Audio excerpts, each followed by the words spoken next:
And how are you all? Good? Yes, I come soon.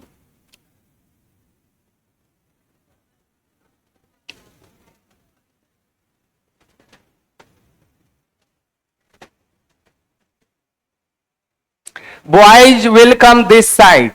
Once this row is filled, then only boys will come this side. आइए। ए बाबू, इतना काहे discuss कर रहे हो?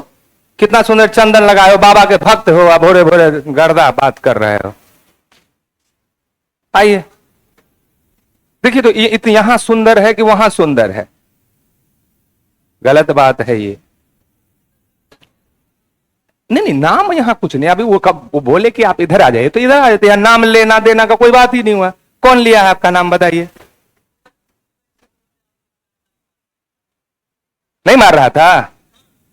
तुमको बोला गया है? बहुत पीढ़ी रही।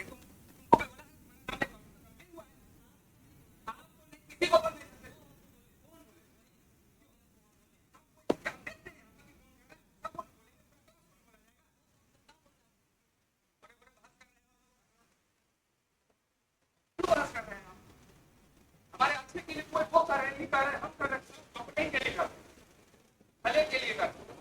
इसमें मेरा कोई बेनिफिट नहीं है, किसी का कोई बेनिफिट, आपका बेनिफिट।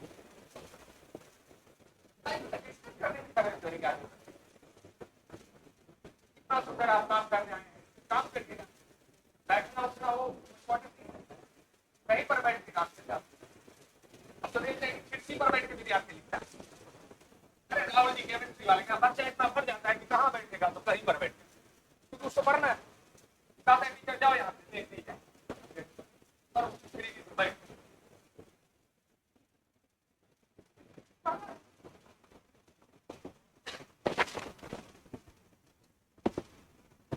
आ जाओ। किसी का नाम कोई नहीं कहा जाता है, सब सब शामिल होता है उसमें। ऐसा नहीं कि एक एक स्टूडेंट से कुछ नहीं होता है, ग्रुप होता है, सब मिलके करते हैं। किसी एक को थोड़ी बोला जाएगा।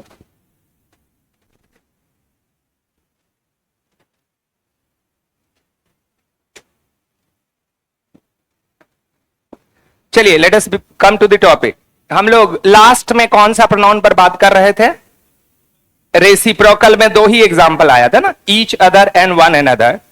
ईच अदर को कहां लगाए थे? दो के लिए, और वन एन अदर को लगाए थे दो से अधिक के लिए। जैसे यहां पर हम बहुत हैं, अगर हम एक दूसरे की मदद करते हैं, केयर करते हैं, तो हम कह सकते हैं कि we help each other, we care each other. No sorry, one another, क्योंकि दो नहीं है, हम दो से ज्यादा हैं। आगे लिखिए, आगे बढ़िए फटाफट। रेसिप्रोकल से निकलते हैं। आज प्रोनाउन को ओवर कर देना है किसी हाल में, नहीं कई दिन हो गए। आगे का चैप्टर भी देखना है, इसीलिए आ जाओ। आज आते रहो, जो लेट से आ रहे हो आज आते रहो, और रुकना नहीं है, आते रहिए।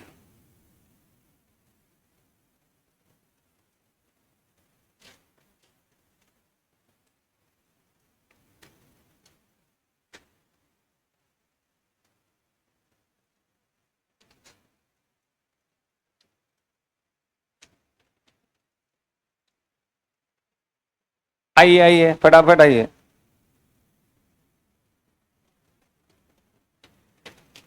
हाँ हाँ हाँ, आओ आओ आओ।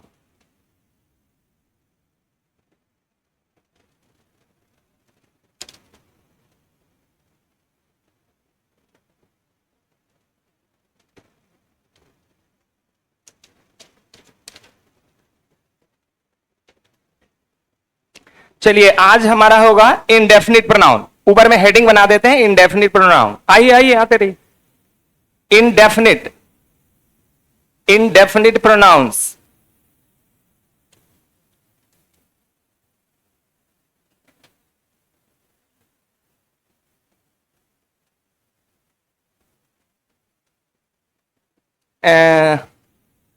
नहीं, रिफ्लेक्सिव इंफेटिक नहीं ना हुआ है।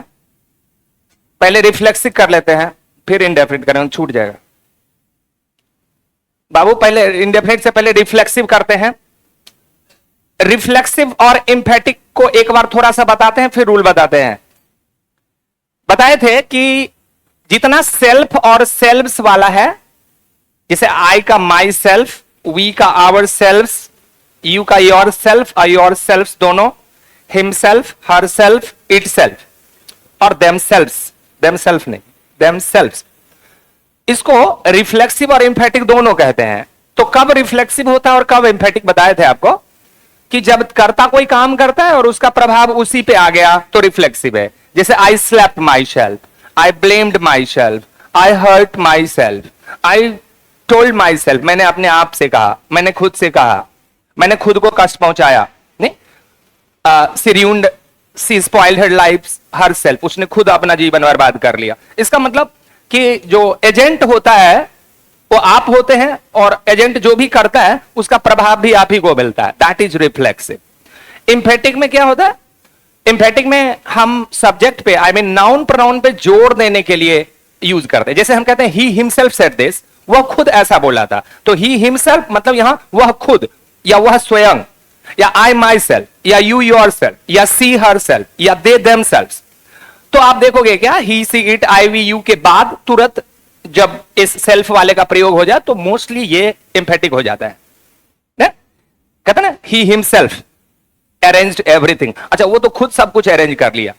I did my self everything, मैंने खुद सब कुछ किया। इसका मतलब क्या कि मुझे किसी के द्वारा हेल्प नहीं किया गया और ये सारा चीज करने वाला मैं ही हूं। तो मैं पे जोर देने के लिए आई माई सेल्फ लगा दिए, यू योर सेल्फ लगा दिए। आपने खुद ऐसा किया है, you your self did this. तो यहां योर सेल्फ इंफेटिक हो रहा है कि रिफ्लेक्सिव? इंफेटिक, यहां जोर देने के लिए हो रहा है। और रिफ्लेक्सिव में तो देखिए, दोनों को आप सेंटेंस की जब मीनिंग को निकालेंगे तो आपको पता चलेगा कि यहां पर कोई काम हुआ है क्या, या फिर वो काम का प्रभाव कर्ता पे आया है क्या। अगर ऐसा नहीं है तो वो इंफेटिक है। तो सिर्फ वर्ड को देखने से नहीं पता चलेगा, सेंटेंस के ओवरऑल मीनिंग अगर हम जान लिए तो पता चल जाएगा। नहीं, मैंने अपने आप से कहा, देखो ये रिफ्लेक्सिव है। मैंने आपको नहीं कहा, उसको नहीं कहा, अपने को कहा। कहने का काम किया तो खुद को कहा। ठीक है, तो ये हुआ रिफ्लेक्सिव। चलिए ऊपर में हेडिंग बना दीजिए, reflexive, REFLEXIVE, reflexive pronouns.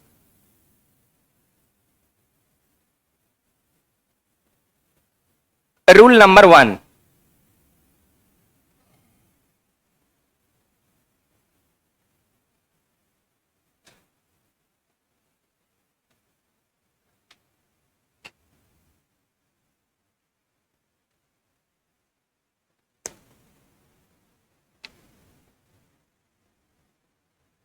Rule number 1 पे आए।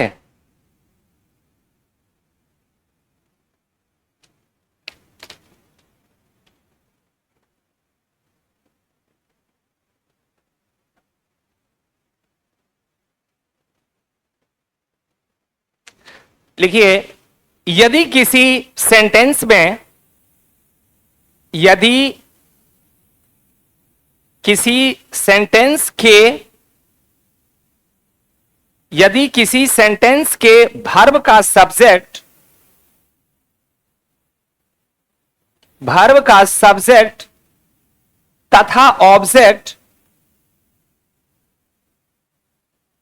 दो भिन्न, आइए, दो भिन्न, भिन्न का मतलब डिफरेंट, दो भिन्न व्यक्ति हो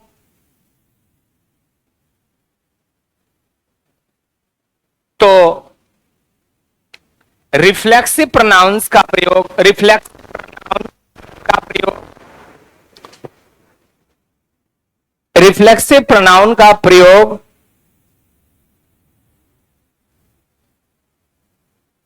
फिर से बोल रहे हैं, यदि किसी सेंटेंस के वर्ब के सब्जेक्ट तथा ऑब्जेक्ट दो भिन्न व्यक्ति हो तो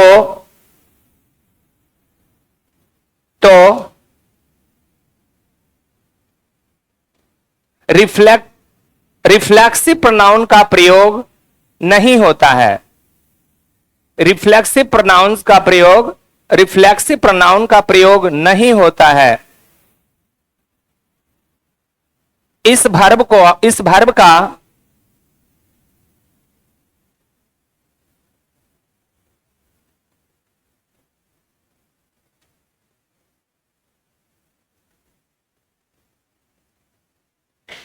क्या समझे? यहां पर ऐसे समझते हैं कि कोई एक सेंटेंस है जिसमें सब्जेक्ट और ऑब्जेक्ट अलग अलग है, तो इसका मतलब क्या हुआ? अगर सब्जेक्ट और ऑब्जेक्ट अलग हो, जैसे आप कहते हैं कि I told him my self, या आप कहते हैं, आइए, या आप ऐसे कहते हैं कि आई माई सेल्फ टोल्ड हिम।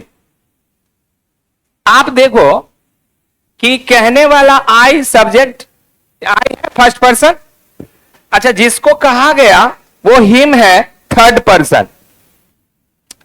इसमें सब्जेक्ट और ऑब्जेक्ट अलग अलग है ना, तो जब सब्जेक्ट और ऑब्जेक्ट अलग हो तब रिफ्लेक्सिव होगा ही नहीं। क्यों? क्योंकि जो काम हो रहा है उसका फल तो इसको मिल रहा है, ऑब्जेक्ट है हमारा। बात समझ में आ रहा है?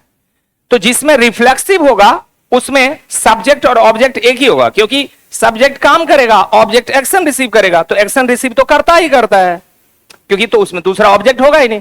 जैसे आप कहते हैं कि आई टोल्ड माई सेल्फ, मैंने खुद को कहा। ध्यान दीजिएगा, अच्छा मैंने किसको कहा? लो, यहां पर सब्जेक्ट और ऑब्जेक्ट तो एक ही हो गया, ये रिफ्लेक्सिव है। बात समझे? जब सब्जेक्ट और ऑब्जेक्ट अलग अलग हो तो वो रिफ्लेक्सिव उसमें नहीं हो सकता है। कब रिफ्लेक्सिव होगा? जब सब्जेक्ट और ऑब्जेक्ट सेम हो। देखिए ना, मैं और ये माई सेल्फ, आई का ही माई है ना, यहां him self, her self, your self तो नहीं लिखा गया, या कोई ऑब्जेक्ट तो इसका नहीं है। इस टोल्ड का ऑब्जेक्ट बताइए कहां है? माई सेल्फ है नहीं। अरे किसको कहा? तो खुद को कहा। तो किसको, ये जो किसको का पार्ट है वो ऑब्जेक्ट होता है, ये हुम ऑब्जेक्ट होता है, और ये व्हाट भी ऑब्जेक्ट होता है। इस दो से क्वेश्चन करने से जो जवाब मिलेगा वो हमारा ऑब्जेक्ट होता है, जिसमें व्हाट का जो है वो डायरेक्ट ऑब्जेक्ट होता है, और ये हुम क्या होता है? इनडायरेक्ट ऑब्जेक्ट होता है। बताए थे, हुम से हमेशा व्यक्ति का पता चलता है, और व्हाट से हमेशा वस्तु या और चीजों का पता चलता है। क्या लिखे रूल? कि जब किसी वर्ब के या किसी सेंटेंस के वर्ब के सब्जेक्ट और ऑब्जेक्ट भिन्न हो तो रिफ्लेक्सिव प्रोनाउन का प्रयोग नहीं होता है। लिखे? आगे क्या लिखे? चलिए,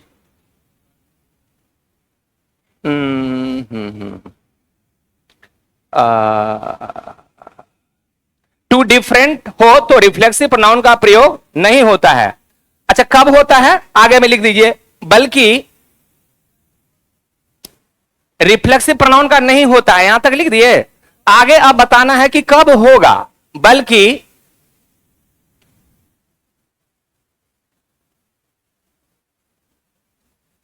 ऑब्जेक्टिव केस के प्रोनाउन का प्रयोग होता है,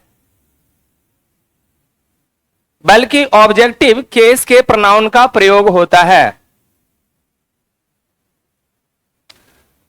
जैसे यहां पर देख लीजिए कि आई टोल्ड हिम जो है, अगर मैं कहूं तो हिम यहां पर कौन सा केस है? ऑब्जेक्टिव केस है। हिम ऑब्जेक्ट है, आई सब्जेक्ट है। तो जब रिफ्लेक्सिव प्रोनाउन नहीं होता है तो फिर ऑब्जेक्ट के पास क्या होता है? ऑब्जेक्ट की जगह में ऑब्जेक्टिव केस होता है। एग्जाम्पल लिख दीजिए, ही नोज मी।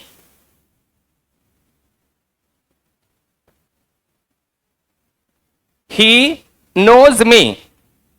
अच्छा, ऐसा कभी हो सकता है ही नोज माई सेल्फ?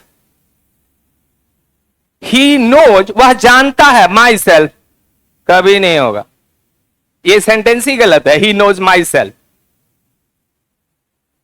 हम कहेंगे सी नोज योर सेल्फ, वो तुमको जानते। सीधा बोलेंगे सी नोज यू, या योर सेल्फ की जरूरत है नहीं ना। इसका मतलब हुआ कि अगर सब्जेक्ट और वर्ब ऑब्जेक्ट डिफरेंट डिफरेंट हो तो वो ऑब्जेक्टिव केस का होता है, वहां पर रिफ्लेक्सिव या एम्फेटिक जैसे वर्ड का प्रयोग नहीं होता है। Rule number 2। अगला रूल पे चलिए फटाफट।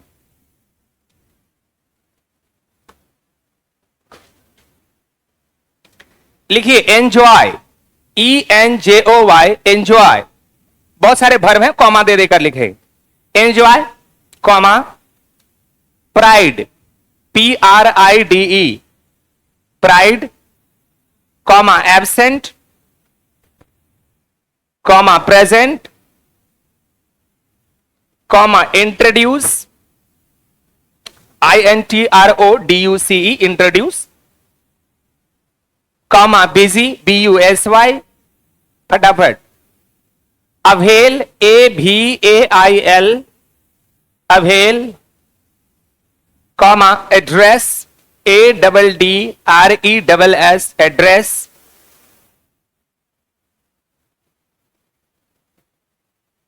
Okay, comma hurt, HURT, comma cheat, CHEAT, cheat, comma resign, RESIGN, resign, resign नहीं कर देते हैं पद से, पद को त्याग देना नहीं। आप जो जॉब को क्विट करते हैं तो वो क्विट करना क्या हुआ, रिजाइन करना हुआ, ठीक है। रिजाइन लिखे, कॉमा अप्लाई, APPLY,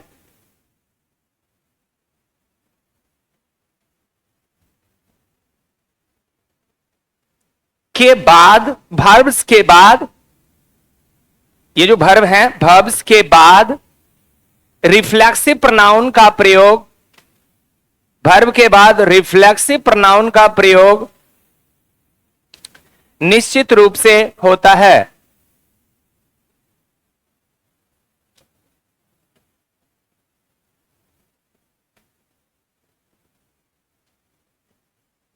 अच्छा बताइए तो इसमें क्या गलती है। हम कहते हैं कि he, ANJOYED, he enjoyed in the party।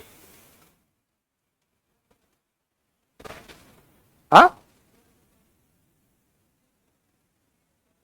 ये भगवान आप क्या कर रहे हैं भैया। आप टेंस, मैं पढ़ता हूं, मैं लिखता हूं आई राइट, मैंने लिखा आई रोट नहीं होगा तो V2 दिए तो क्या दिक्कत हो गया, इसमें नहीं गलती है भाई। वर्ब के फॉर्म तो आगे पीछे हो गए ही ना, वो तो टेंस के हिसाब से सिंपल प्रेजेंट बोलिए कि सिंपल पास्ट बोलिए, वो क्या फर्क पड़ता। ये सेंटेंस गलत है क्यों,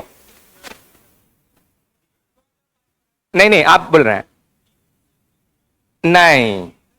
इंजॉयड के बाद, अच्छा इन वर्ब्स के बाद रिफ्लेक्सिव का प्रोनाउन का प्रयोग करना है कि पहले। देखिए क्या लिखे हैं बाद में, तो आप बोलिए। हाँ, कभी भी इंजॉयड होगा तो बिना रिफ्लेक्सिव का होगा ही नहीं। अच्छा आप कहते मैंने अपने आप को वहां प्रेजेंट किया, तो आई प्रेजेंटेड क्या माई सेल्फ, नहीं I resigned myself, you resigned yourself, she resigned herself, they resigned themselves. तो ये जो रिजाइन वर्ड है, अप्लाई वर्ड है, प्रेजेंट वर्ड है, प्राइड वर्ड है, इन सब के बाद निश्चित तौर पे याद करके रिफ्लेक्सिव का यूज करना है। तो इस सेंटेंस को कैसे करेक्ट करेंगे, ही enjoyed himself in the party. क्यों, ये वर्ड आ गया हमारे रूल में, लिखा गया है कि इसके बाद हमें रिफ्लेक्सिव देना होता है। बात समझ गए। चलिए तो इसको ठीक कर दीजिए, एंजॉयड के बाद हिमसेल्फ लिख के इन द पार्टी कर दीजिए। वो हिमसेल्फ क्या होगा, अरे अभी बोले हैं, एक तरीका सीखो ना। देखिए ही है ना, ये वर्ब है ना, और यहां पर हम कहते हैं हिमसेल्फ, ठीक। अच्छा इसमें बताइए तो ये जो सब्जेक्ट है और ये जो वर्ब है, इस वर्ब का सब्जेक्ट तो मिल गया, इसका ऑब्जेक्ट कहां है, इसका ये तो एक ही हो गया। अरे एक ही हो गया, जब सब्जेक्ट ऑब्जेक्ट एक हो जाए तो रिफ्लेक्सिव है। क्यों, क्योंकि यहां पर एक्शन को रिसीव करने वाला वही व्यक्ति है, जो करता है वही ऑब्जेक्ट के पास चला गया है। और यहां पर अगर कोई दूसरा वर्ड दे दे तो क्या होगा, फिर वो रिफ्लेक्सिव नहीं होगा। एक आध और एग्जांपल लिख दीजिए, ही एंजॉयड हिमसेल्फ लिखे।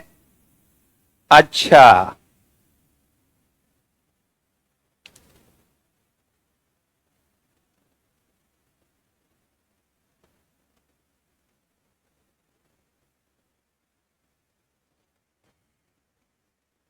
द स्टूडेंट्स, स्टूडेंट में एस लगा देना, the students must avail MUST must, avail AVAIL, avail. Avail मतलब क्या होता है? किसी चीज का लाभ उठाना ना। तो द स्टूडेंट्स मस्ट अवेल, क्या होगा? अवेल वर्ड आ गया, देखो ना, लिखे हैं हम लोग अवेल, लिख दीजिए। Very good. देमसेल्व्स, क्योंकि दे प्लूरल है तो देमसेल्व्स। ओ बाबू, आप दोनों इधर आ जाइए तो यहां पर जी, फटाफट आ जाइए बिना क्वेश्चन के।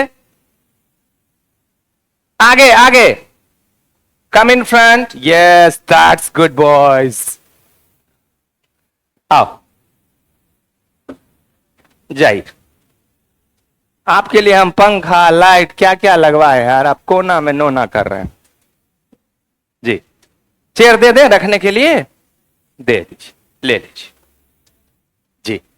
देखिए तो क्या मजा है। अब बैग वहां रख लीजिए, आप पूरा रिलैक्स हो जाइए। बैग वहां रख लीजिए, चेयर पे लेके रखिए। पैर रखने के लिए नहीं दिया, जो मंगा लिए हो आप, बैग वहीं रख लिए हो, कहता है दे दीजिए।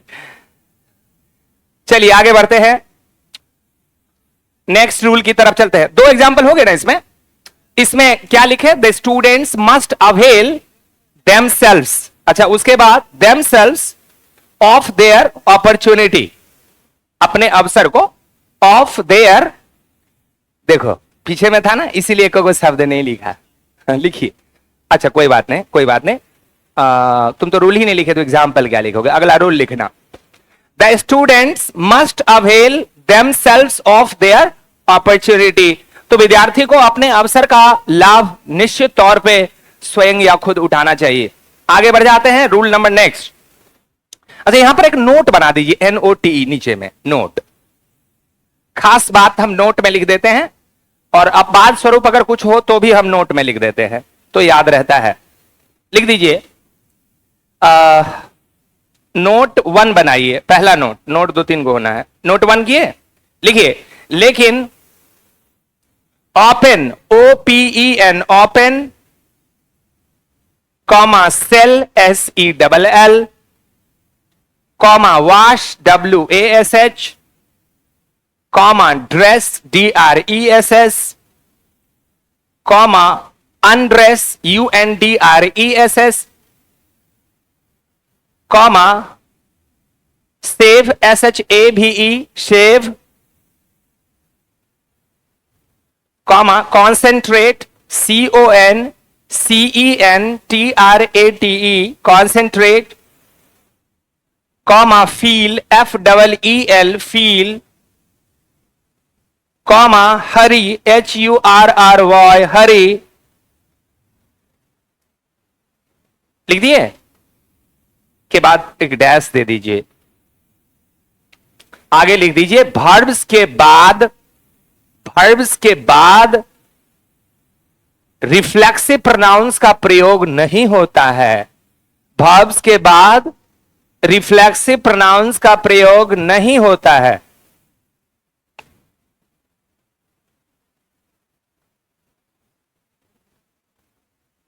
अच्छा, अगर मैं ये कहूं कि दरवाजा खुद खुल गया, क्या हुआ? द डोर, हाँ, OPENEDITSELF। बहुत सुंदर जवाब मुन्ना ने दे दिया। बोला कि सर ओपेंड के बाद रिफ्लेक्सिव का प्रयोग तो होता नहीं है, तो फुल स्टॉप यहीं लगा दो ना, द डोर ओपेंड। देखिए, आप कहेंगे कि दरवाजा खुद खुला, हमने खोला, अपने खुल गया, ये सेंटेंस सही लग रहा है। अरे नहीं, रूल पे चलो। बोला ओपन के बाद रिफ्लेक्सिव नहीं होता है। चलिए लिखिए, the door opened, the door opened,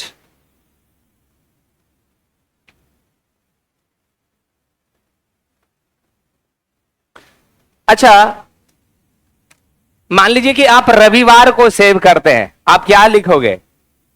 I save on Sunday. My self होगा? क्यों नहीं होगा? क्योंकि सेव के बाद लिखे हैं के बाद रिफ्लेक्सिव का यूज नहीं होता है। लिख दीजिए फटाफट, ही saves on Sunday, he saves, SHAVES, he saves on Sunday.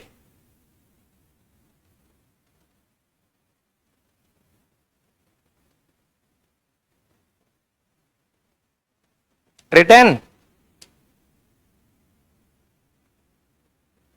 चलिए, नोट 1 बनाए थे ना, 1 ही नोट रहने दीजिए, अगला नोट में दम नहीं है। अगले रूल पे चलिए, नेक्स्ट रूल, रूल नंबर या लिखिए, रिफ्लेक्सिव प्रोनाउन का प्रयोग, reflexive, reflexive, REFLEXIVE, reflexive pronoun का प्रयोग सेंटेंस के, रिफ्लेक्सिव प्रोनाउंस का प्रयोग सेंटेंस के सब्जेक्ट के रूप में नहीं होता है।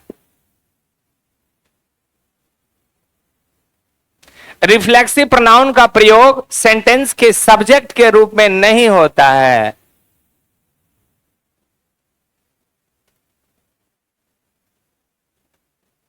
चलिए तो बात को समझते हैं कि यहां पर हमने क्या लिखा, क्या देखा। एक चीज तो सबसे पहला बात समझ लीजिए कि जब हम कहीं इंटरव्यू वगैरह में जाते हैं तो एक बहुत कॉमन क्वेश्चन है जो इंटरव्यूज में पूछा जाता है, वो है tell me something about yourself, आप अपने बारे में कुछ बताइए, या इंट्रोड्यूस योरसेल्फ, या please give us your introduction. ऐसा अगर बोला जाता है तो वहां पर हम एक अपना ब्रीफ इंट्रोडक्शन डालते हैं, अपना नाम, पता, कहां के हैं, क्या हॉबीज, क्या एम्बिशंस, क्या लाइक, क्या डिसलाइक, ये हमारे इंट्रोडक्शन में होता है, कभी सीखेंगे। तो आप देखोगे कि लोग क्या करते हैं, गलती करते हैं, अपना नाम बताने में गलती करते हैं। देखिए, मैं अपना नाम कई तरह से बताऊंगा। जैसे अगर मैं कहूं कि आप इंट्रोड्यूस कीजिए तो मैं कहता हूं कि आई एम DNT, मैं DNT हूं। दूसरा कहता हूं कि my name DNT, my name is DNT। फिर मैं कहता हूं दिस इज DNT, यह DNT है, I am DNT, this is DNT, my name is DNT। कभी कभी स्टूडेंट्स गलती करता है, माई सेल्फ DNT, गलत। क्यों? माई सेल्फ, योर सेल्फ के बाद कभी भी नाउन नहीं रखा जाता है। नहीं, नाउन तो तब रखा जाता है जब एडजेक्टिव हो। My name is DNT, my self DNT नहीं होगा, होगा नहीं होगा। तो माई सेल्फ कहते हैं, यह कहना गलत होगा। अपना नाम बताना है तो बोलिए this is such and such, या I am such and such, अपना नाम। यहां पर क्या लिखे हैं, यहां पर हम कुछ वर्ब लिखे हैं। कौन कौन? बहुत सारे वर्ब लिखे हैं आप। अभी अभी क्या लिखे हैं यहां, रिफ्लेक्सिव प्रोनाउन का प्रयोग सब्जेक्ट के रूप में नहीं होता है। तो हम कहते हैं ये सेंटेंस क्या सही है? हम कहते हैं माई सेल्फ इज DNT, हम DNT हो गए। क्यों गलत है? हमने क्या किया, माई सेल्फ को सब्जेक्ट बना दिया इस वर्ब का, हो गया गलत। क्यों गलत हो गया? क्या नहीं बनेगा माई सेल्फ, कभी सब्जेक्ट नहीं बनेगा, ये सब्जेक्ट वाक्य का नहीं बनता। लिखिए एग्जाम्पल फटाफट, बहुत सुंदर। क्या होगा, my self is DN Thakur की आई एम DN ठाकुर? तू लोग अपना नाम लिखना, मेरा नाम क्यों लिखेगा, कम से कम, ठीक है? सब अपन अपन नाम लिखेगा, पड़ोसी का नाम नहीं लिखना। क्या बोलोगे, आई एम और अपना प्यारा नाम आगे, ठीक है? माई सेल्फ इज न, I am, you are, he is. चलिए एक और एग्जांपल दोगे कि समझ गए बात? बहुत सुंदर। चलिए नेक्स्ट रूल, फटाफट समझने का काम है। लिखिए, रिफ्लेक्सिव प्रोनाउंस के बाद, रिफ्लेक्सिव प्रोनाउंस के बाद एपोस्ट्रोफी एस का प्रयोग नहीं होता है। रिफ्लेक्सिव प्रोनाउंस के बाद के बाद या के साथ apostrophe, A P O S T R O P H E, apostrophe, और आगे में एस उल्टा कॉमा में, एपस्ट्रॉफी एस का प्रयोग नहीं होता है, लेकिन पॉजेसिव एडजेक्टिव, लेकिन पॉजेसिव एडजेक्टिव, लेकिन possessive adjective plus own, O W N, own, possessive adjective plus own का प्रयोग होता है, पॉजेसिव एडजेक्टिव प्लस ओन का प्रयोग होता है। अच्छा,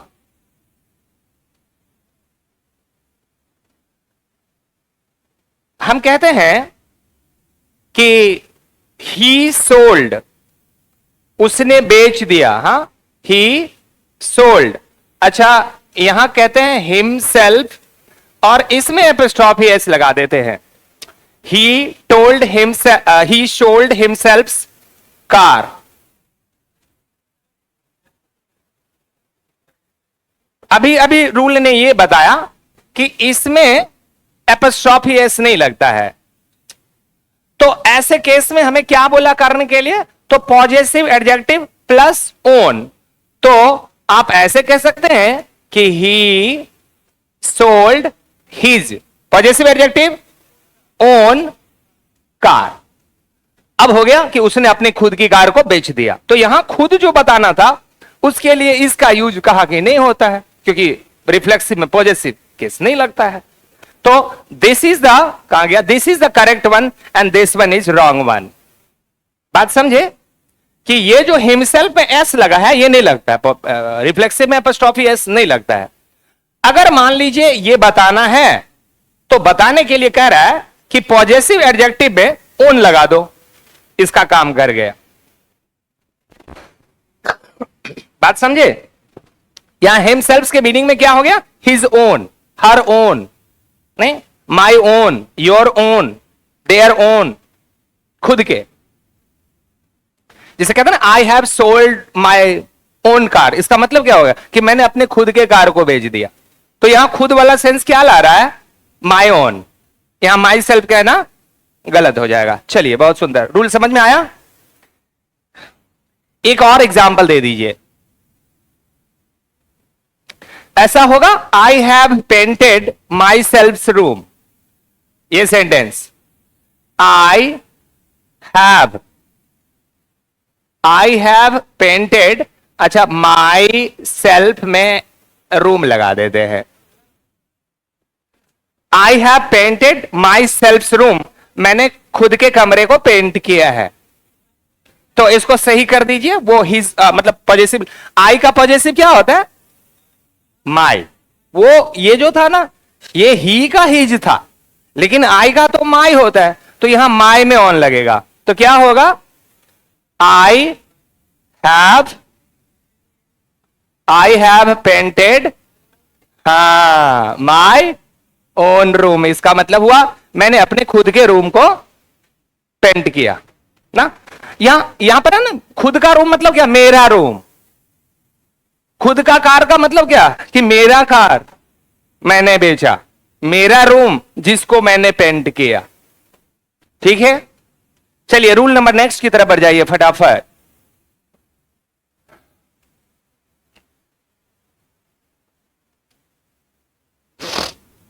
देखिए, यदि किसी सेंटेंस में वर्ब प्लस प्रीपोजिशन का प्रयोग हो,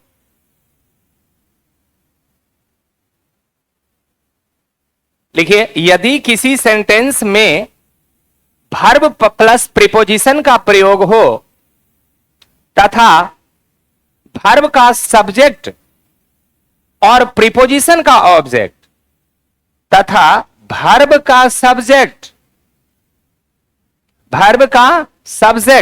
और प्रीपोजिशन का ऑब्जेक्ट सेम पर्सन, वर्ब का सब्जेक्ट और प्रीपोजिशन का object same person oblique thing हो तो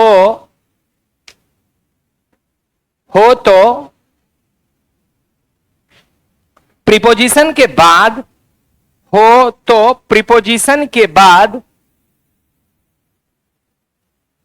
प्रीपोजिशन के बाद रिफ्लेक्सिव प्रोनाउन का प्रयोग होता है।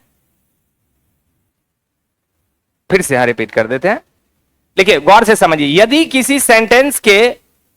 किसी सेंटेंस में वर्ब प्लस प्रीपोजिशन का प्रयोग हो तथा वर्ब का सब्जेक्ट और ऑब्जेक्ट सेम पर्सन और थिंग हो तो प्रीपोजिशन के बाद रिफ्लेक्सिव प्रोनाउन का प्रयोग होता है, न कि ऑब्जेक्टिव केस का, न कि ऑब्जेक्टिव केस का।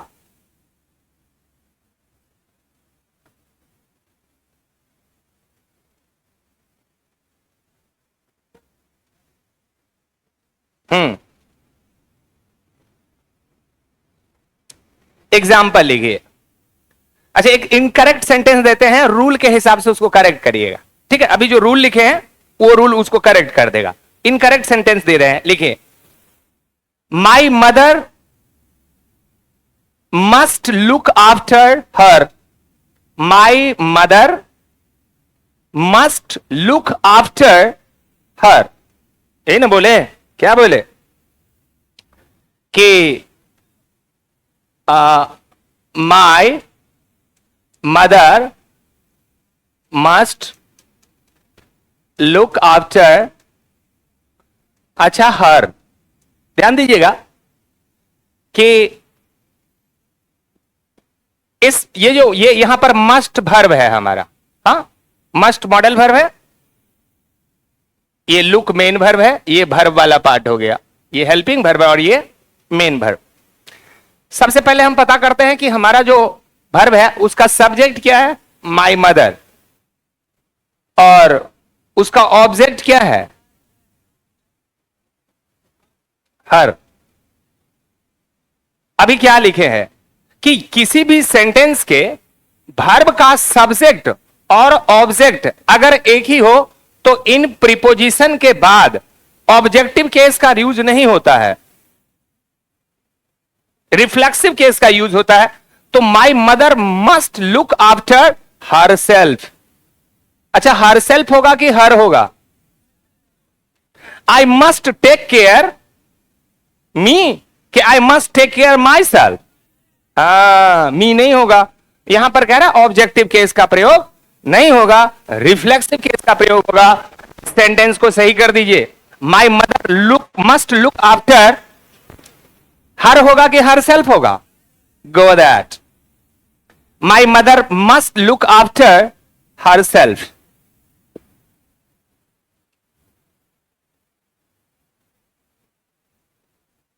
ठीक है, एक और सेंटेंस सही करिए। जैसे हम कहते हैं the saint often TALKS talks to him। सही है। अच्छा, ये हिमसेल्फ होगा कब? ध्यान देना है कि ये देखिए प्रीपोजिशन ये के बाद होना चाहिए। ऊपर में भी दिखाया था ये आफ्टर प्रीपोजिशन है, इसमें 2 प्रीपोजिशंस है, और यहां पर सेंट के लिए ये मुझे हिम देना है। सब्जेक्ट ऑब्जेक्ट एक ही रखना है, तो हम क्या करेंगे? ऑब्जेक्टिव केस का प्रयोग नहीं करके रिफ्लेक्सिव केस का प्रयोग करेंगे। तो इसको क्या सही कर दें? The saint often talks to himself. साधु बाबा किससे बात करते हैं? हमसे नहीं, नहीं, खुद से, अपने आप से। चलिए, ये रूल हो गया। अगला रूल फटाफट समझ में आ गया ये वाली कि प्रीपोजिशन के बाद हमें रिफ्लेक्सिव प्रोनाउन का प्रयोग करना है, ना कि ऑब्जेक्टिव केस का। या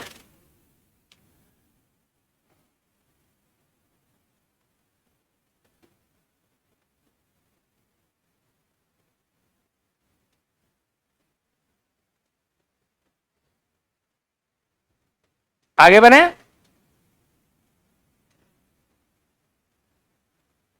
लिखिए रिफ्लेक्सिव प्रोनाउन का प्रयोग, रिफ्लेक्सिव, हाँ अगला rule, reflexive REFLEXIVE, reflexive pronoun का प्रयोग कीप KEEP, वर्ब को ठीक से लिखेंगे कीप कीप KEEP,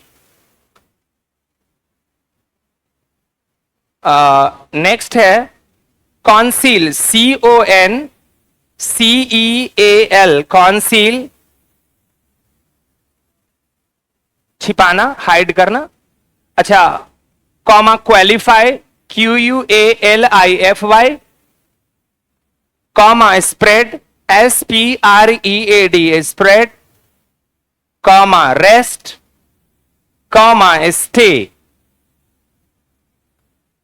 के बाद STAY, स्टे मतलब रुकना या ठहरना, के बाद नहीं होता है। के बाद क्या नहीं होता, वो शुरू में लिख दिए हैं, रिफ्लेक्सिव प्रोनाउन है ना। देखिए शुरू में हमने कहा कि रिफ्लेक्सिव प्रोनाउंस का प्रयोग keep, council, qualify, spread, rest और अवे वर्ब्स के बाद नहीं होता है। इन वर्ब के बाद रिफ्लेक्सिव प्रोनाउन का प्रयोग नहीं होता है। वन एग्जाम्पल जो इनकरेक्ट करके दे रहे हैं वो आप करेक्ट कर दीजिए रूल के हिसाब से। बात समझ में आ गया? या लिखिए STAYED, I stayed myself away from the class. I STAYED stayed myself away from my class. क्या लिखे एग्जाम्पल?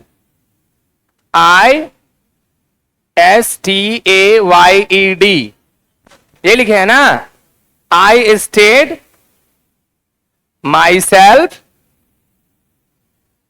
और क्या लिखे? Away, I stayed myself away from my class. Very good. तो this is the sentence.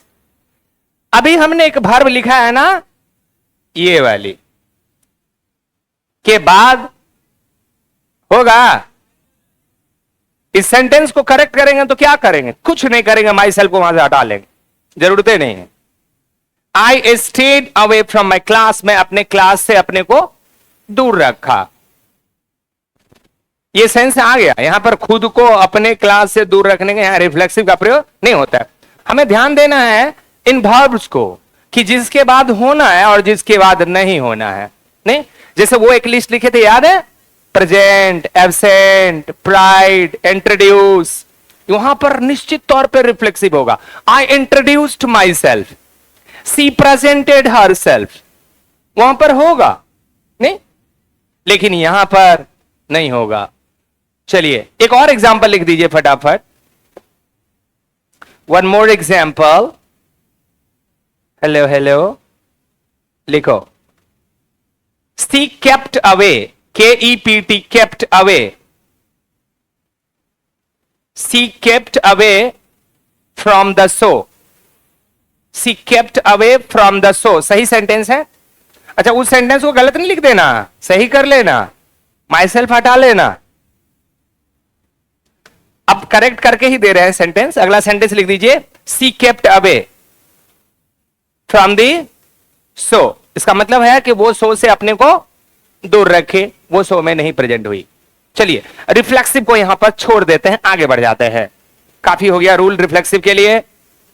Come on India, आगे बढ़िए। अब आते हैं, अभी एक डिमॉन्स्ट्रेटिव बचा हुआ था हमारा बीच में, उसको भी लेके चलते हैं फटाफट। डिमॉन्स्ट्रेटिव के बारे में आप जानते हैं कि डिमॉन्स्ट्रेटिव प्रोनाउन का प्रयोग हम लोग किसी भी वस्तु या व्यक्ति को इंडिकेट करने के लिए, पॉइंट आउट करने के लिए यूज करते हैं। एग्जाम्पल में this, that, these, those, certain, a certain और सर्टेन का भी यूज करते हैं। सर्टेन का मतलब होता है अज्ञात व्यक्ति, ठीक है। चलिए रूल ऊपर में डेमोन्स्ट्रेटिव प्रोनाउन बना दिए हेडिंग, रूल नंबर 1 कर दीजिए फटाफट। लिखिए दिस का प्रयोग, दिस का प्रयोग समीप की एक व्यक्ति या वस्तु के लिए होता है। समीप मतलब नजदीक। फिर से बोलते हैं, दिस का प्रयोग समीप मतलब नजदीक की एक व्यक्ति या वस्तु के लिए होता है। तो यहां पर दो बात समझ में आया। एक बात तो यह कि दिस का प्रयोग किसी सिंगुलर ऑब्जेक्ट या पर्सन के लिए होता है, और दूसरी बात यह कि वो नजदीक के लिए होता है। ठीक है, जबकि उसी में ऐड कर दिए, जबकि दीज का प्रयोग समीप की, जबकि दीज THESE दीज का प्रयोग समीप के एक से अधिक व्यक्ति या वस्तु के लिए होता है। समीप के एक से अधिक व्यक्ति या वस्तु के लिए होता है। मतलब यह नहीं समझे कि दिस और दीज दोनों का प्रयोग नजदीक के व्यक्ति या वस्तु को रेफर करने के लिए होता है। दोनों में सिर्फ अंतर यह है कि दिस का प्रयोग एक वस्तु व्यक्ति के लिए होता है और दीज का प्रयोग एक से अधिक वस्तु व्यक्ति के लिए होता है, जबकि दोनों का प्रयोग समीप के वस्तु और व्यक्ति के लिए होता है। ठीक है, फर्क सिर्फ सिंगुलर प्लूरल का है, बाकी काम दोनों एक ही कर रहा है कि नजदीक के व्यक्ति और वस्तु को रेफर कर रहा है। Example, this is a car. जब दीज लगा देंगे तो क्या कर देंगे? These are cars. दिस को दीज कर दिए, इज को आर कर दिए और कार में एस लगा दिए। देखो जैसे सेंटेंस बदलता है ना, सब्जेक्ट बदला, वर्ब भी बदला और आगे जो नाउन है वो भी बदल गया, सब बदल गए। चलिए रूल नंबर 2 फटाफट। दैट का प्रयोग दूर की एक वस्तु या व्यक्ति के लिए होता है। दैट का प्रयोग दूर के एक व्यक्ति या वस्तु के लिए होता है, जबकि दोज का प्रयोग दूर की एक से अधिक व्यक्ति या वस्तु के लिए होता है। या वस्तु या व्यक्ति के लिए होता है। Example, that is a book. That is a book. और दोज वाला अपने लिख दोगे, क्या होगा? Those are books. जब दोज कहेंगे तो इज नहीं होगा, जब दोज कहेंगे तो बुक नहीं होगा। हां, पहले दैट वाला लिखे आप, क्या लिखे? That is a book. मान लीजिए, अच्छा दैट इज अ बुक हो गया। अब दैट के बदले लगा दीजिए दोज दूसरे एग्जाम्पल में। अब इज को आर कर दीजिए और बुक को बुक्स कर दीजिए और ए हटा दीजिए। ठीक है, that is a book, those are books. That is a book, those are books. क्या समझाया इस दैट और दोज ने? यह समझाया कि सर आप व्यक्ति को इंडिकेट कर रहे हैं, वस्तु को इंडिकेट कर रहे हैं और वो व्यक्ति और वस्तु आपसे दूर है, तब आप लगा लो दैट, तब आप लगा लो दोज। लेकिन वही और व्यक्ति और वस्तु नजदीक हो तो लगाना दिस दैट, दिस एक के लिए लगाना, दीज एक से अधिक के लिए लगाना। बात खत्म। रूल नंबर 3, आगे बढ़ जाइए फटाफट।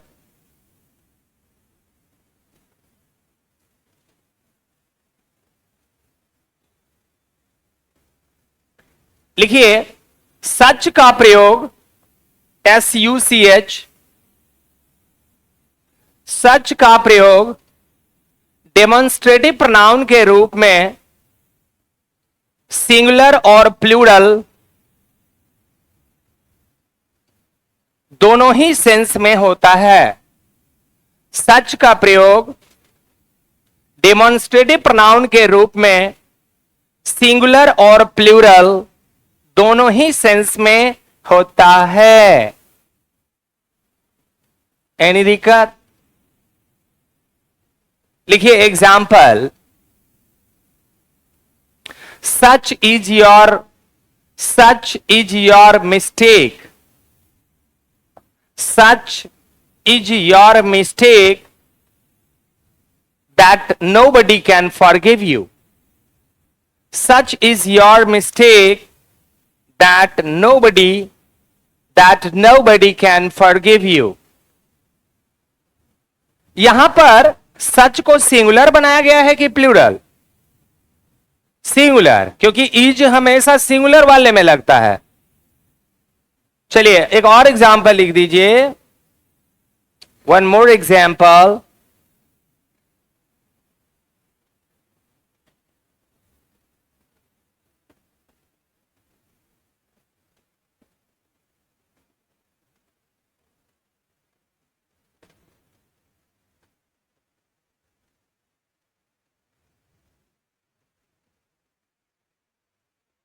यहां भी सिंगुलर ही है।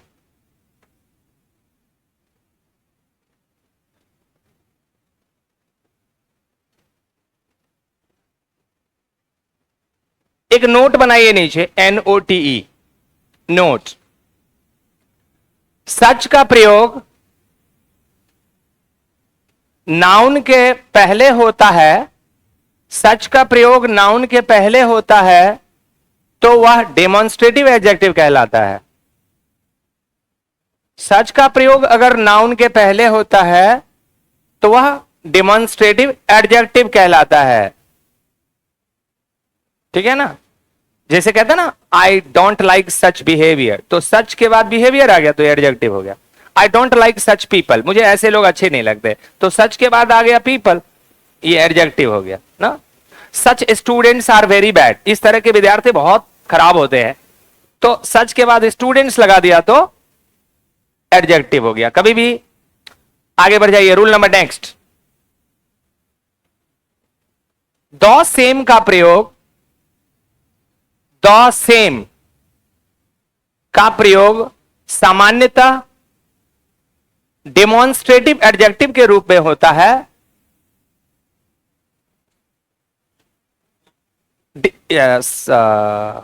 द सेम का प्रयोग, द सेम का प्रयोग सामान्यतः डेमोन्स्ट्रेटिव एडजेक्टिव के रूप में होता है। इसका प्रयोग डेमोन्स्ट्रेटिव प्रोनाउन के रूप में सामान्यतः नहीं होता है। इसका प्रयोग डेमोन्स्ट्रेटिव प्रोनाउन के रूप में नहीं होता है।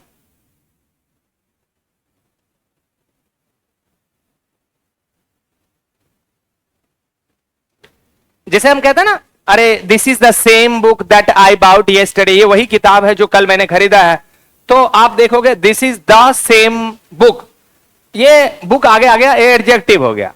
तो कभी भी ये इसका नाम है एम्फेसाइजिंग एडजेक्टिव। इसमें 4 गो एग्जाम्पल है, सेम, वेरी, वेरी सेम और ओन। ये 4 वर्ड हैं एम्फेसाइजिंग एडजेक्टिव के एग्जाम्पल। अभी हम लोग लाना था हिज ओन कार, ओन के बाद आप क्या दिए हैं? कार। यस, चलिए आगे बढ़ जाते हैं। टिक टिक टिक टिक, यहां से निकल जाओ। चलिए अब आपको ले चलते इनडेफिनिट प्रोनाउन, जो हम शुरू में कहे थे वहां पर पहुंच गए।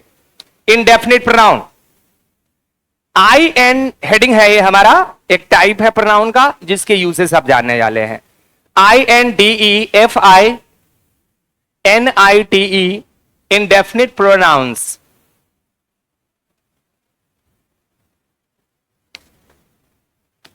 आज इस बैच में लड़कियों की संख्या काफी कम है, पता है क्यों? सब लड़की को देखा हम भोला बाबा के मंदिर में, उधर से आ रहा था तो इतना भीड़, वो जेल कोना की तरफ शिव मंदिर, शिव मंदिर, शिव मंदिर है ना, भयानक भीड़। तो हमारा भी मन हुआ कि पहले जल उल चढ़ा लेते हैं, तो पहले सोचे कि नहीं पहले कोचिंग में चढ़ा लेते हैं, उसके बाद यहां चढ़ा लेंगे। आप लोग तो सवेरे हो आए, हमको उठना में लेट हो गया। अब आप जाएंगे क्या करके आए? भोजन करके, पूजा, पूजा, हाँ पूजा, पहले पूजा फिर काम होगा कोई दूजा। जी, क्वाइट ट्रू। अध्यात्म से हमारे मन की एकाग्रता बढ़ता है। आपने देखा होगा कि लोग मेडिटेशन प्रेफर करते हैं, क्यों? आप योग करते हैं क्यों? ताकि आपका जो फोकस है, कंसंट्रेशन है, वो और बढ़ जाए। नहीं, अभी हम पढ़ाई करने बैठते हैं तो मन भटकते रहता है इधर उधर कभी कभी। हाँ, आप योग करेंगे तो वो सब चीज दूर हो जाएगा। चलिए आगे बढ़ते हैं। Indefinite pronouns, INDEFINIT pronouns. Indefinite pronoun बताए थे कि ये अनिश्चयवाचक सर्वनाम हुआ, इससे किसी निश्चित या खास व्यक्ति या वस्तु का बोध नहीं होता है। जैसे आप कहते हैं ऑल इज वेल कि all are well.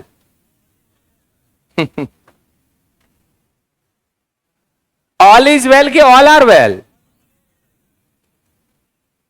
All is well और ऑल आर वेल, किसको सही करूं? दोनों सही है। अब मेरी बात को ध्यान से सुनना, समझ में आया तो बोलना। दोनों सही है। किसी ने हमको पूछा, हेलो डीएनटी क्या सब ठीक ठाक है ना? हमने कहा यस ऑल इज वेल। किसी ने हमसे पूछा, क्या डीएनटी घर में सब ठीक ठाक है ना? Yes all are well. जब हमसे पूछा कि सब ठीक ठाक है ना, इसका मतलब मेरा स्वास्थ्य, मेरा मन, मेरा शरीर, मेरा काम धाम, मेरा सब कुछ ऑल इज वेल, मेरा सब कुछ ठीक ठाक है, सिर्फ मेरा ही बात हो रहा है। लेकिन अगर मैं ये पूछूं कि बताओ घर के लोग, मम्मी पापा चाचा चाची सब ठीक ठाक हैं? हाँ सर ऑल आर वेल, सब ठीक है सर। तो ऑल इज वेल सही है कि ऑल आर वेल? दोनों सही। अब मेरे जवाब सवाल सुनो और फिर जवाब देना। क्या स्टूडेंट लोग, अरे सब ठीक ठाक है ना? All is well? नहीं, हम आपके बारे में पूछ रहे हैं तो आप ऑल आर वेल क्यों कह रहे हैं? देखिए सब ठीक ठाक है ना। अच्छा, सब ठीक ठाक है ना, है ना मतलब घर के लोगों के बारे में बात कर रहे हैं। क्या जी घर पर सब ठीक ठाक है ना? All are well. आपका सब ठीक ठाक है ना? All is well. Very good. अच्छा, जब आपने कहा कि सब ठीक ठाक है तो बोलो क्या ठीक ठाक है? सब ये नहीं बताएंगे, सब ठीक है। तो जब सब कहते हैं तो सब से नहीं पता चलता है क्या? ये है इनडेफिनिट।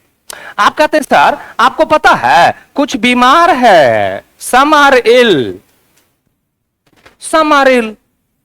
अब बताइए तो कैसे हमें पता चलेगा कि कौन बीमार है कौन नहीं बीमार है? तो ये सम क्या हो गया? इनडेफिनिट हो गया। पता ही नहीं चल रहा है कौन, नहीं पता नहीं चल रहा है क्या कौन। आप कहते हैं कि जैसे पर्सन के केस में हम लोग यूज करते हैं somebody, nobody, anybody, everybody, someone, no one, anyone, everyone। वस्तु के केस में यूज करते हैं something, anything, everything, nothing। तो ये जो nothing, something, anything, everything है, इससे नहीं पता चला कौन वस्तु। someone, anyone, no one, everyone से पता नहीं चल रहा है कौन। somebody, anybody, nobody, everybody से नहीं पता चल रहा है कौन। नहीं, अगर मैं आप हमको कहते हैं डीएनटी सर आपको पता है क्या? तो somebody is waiting for you, somebody is waiting for you, आपका कोई इंतजार कर रहा है।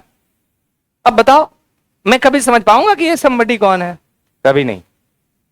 इंडेफिनिट है कोई। अब कोई मतलब कौन? जब मुंह देखेगा तभी पता चलेगा कौन। नहीं कोई है, अब कौन है भैया देखेंगे तब ना। लग रहा है कोई है, पता नहीं है कौन, भूत है कि प्रेत है। चलिए डिमॉन्स्ट्रेटिव का पहला रूल, सॉरी इंडेफिनिट का पहला रूल, इंडेफिनिट में है indefinite, indefinite.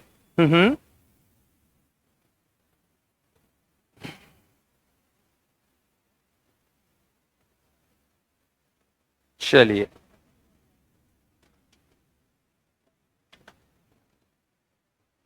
Are we ready?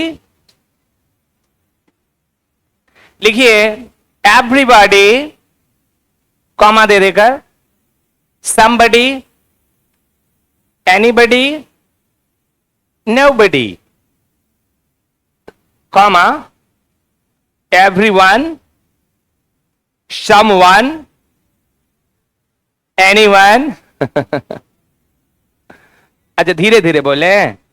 अच्छा फिर से जो एकदम शुरू से बोल रहे हैं, फिर से पहले बॉडी वाला लिख लेते हैं। somebody लिखे हैं पहला, कॉमा देकर everybody, everybody, somebody, comma anybody और फिर नोबडी। ठीक है। अच्छा, ऐसे ही जहां बॉडी है वहां पर आप वन लगा दीजिए। Everyone, someone, no one, anyone. ठीक है। के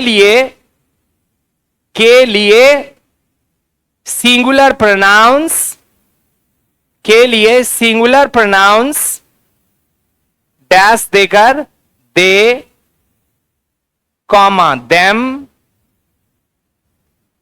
ओ सॉरी सॉरी सॉरी मिस्टेक हो गया। क्या लिखे है? नो वन के लिए सिंगुलर प्रोनाउंस डैश देकर क्या लिखे हैं? नहीं, वो सिंगुलर प्रोनाउन लिखे तो आप बोले नहीं सर लिखा है सिंगुलर, प्लूरल क्यों लिखा रहे हैं? देखो काटिए, सिंगुलर प्रोनाउन ना लिखे हो, ही, प्लूरल वाला सब काट दीजिए। क्या लिखे थे? दे के साथ और कुछ लिख दिए थे, दे ही लिखे थे, काट के he, comma him, comma his, comma himself का प्रयोग होता है नो की, फिर से बोलते हैं, ये सब जितना इंडेफिनिट प्रोनाउंस लिखे हैं के लिए सिंगुलर प्रोनाउंस ही, हिज, हिम, हिमसेल्फ का प्रयोग होता है, नो की प्लूरल प्रोनाउंस का, नो की प्लूरल प्रोनाउंस जैसे कि दे, देम, देयर, देयर्स, देमसेल्व्स, इनका प्रयोग नहीं होगा।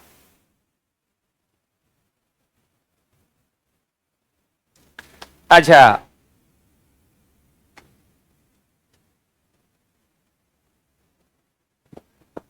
अच्छा देखिए, अगर मैं ये कहूं कि हर कोई अपना काम कर रहा है, हर कोई अपना काम कर रहा है, अगर आप ये सेंटेंस उठाते हैं, आप कहते हैं कि डीएनटी सर ऐसे लिख सकते हैं, EBERY, ओहो वाह,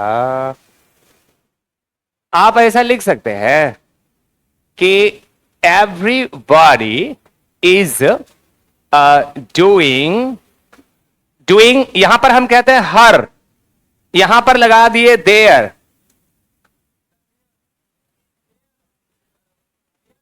वर्क, कौन?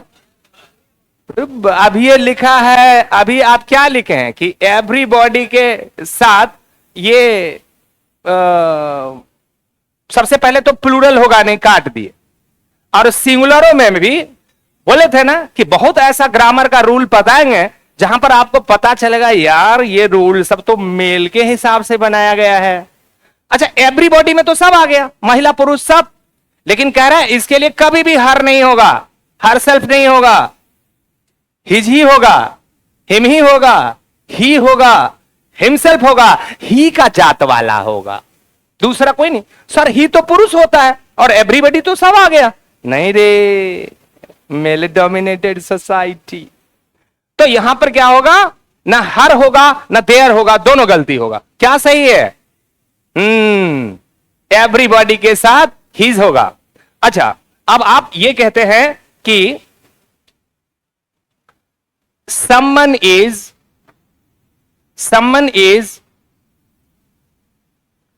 doing, someone is doing, ऐसे माई वर्क होगा? क्यों? सीधा सा है, इनडेफिनिट प्रोनाउन के लिए हमें यही लगाना है और दूसरा कुछ लगेगा ही नहीं, ये हमें समझ लेना है। ये ही का ही प्रोनाउन है personal, his possessive adjective possessive दोनों है, मतलब ऑब्जेक्ट भी है, हिम ये पॉजेसिव प्रोनाउन में भी यूज करते हैं, एडजेक्टिव में भी यूज करते हैं। अच्छा, हिम ऑब्जेक्टिव केस में हो गया, हिम सेल्फ रिफ्लेक्सिव इंफेटिक में हो गया। यही यूज करेंगे जितना भी इंडेफिनिट होगा, बाकी कोई दूसरे प्रोनाउन का यूज नहीं करना है। कौन सा प्रोनाउन यूज होगा? Singular pronoun. और सिंगुलर प्रोनाउन तो बहुत है, जैसे आई भी सिंगुलर है, सी भी सिंगुलर है, इट भी सिंगुलर है। नहीं नहीं, हम बात ही का कर रहे हैं, ही, हिज, हिम, हिमसेल्फ। चलिए एक एग्जांपल लिख दिए, लिखिए,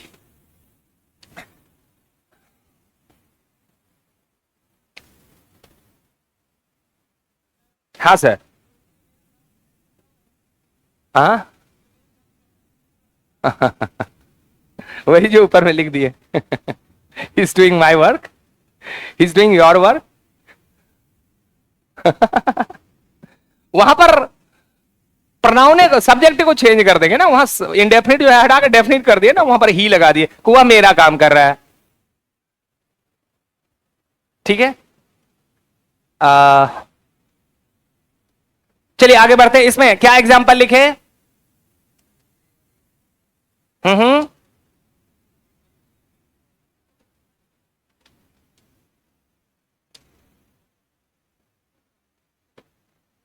लिखिए। Everyone has, हाँ एग्जाम्पल सेंटेंस में everyone has, हिज होगा कि हर होगा? Yes, everyone has his own idea, everyone has his own ideas on the subject, on the subject। अच्छा, हम कहते हैं एवरीबडी, एक और एग्जाम्पल लिख दीजिए। Everybody must have, everybody must have के बाद खाली स्थान दे दिए, ब्लैंक कर लो, आगे दे दिए वे, WAY वे, खाली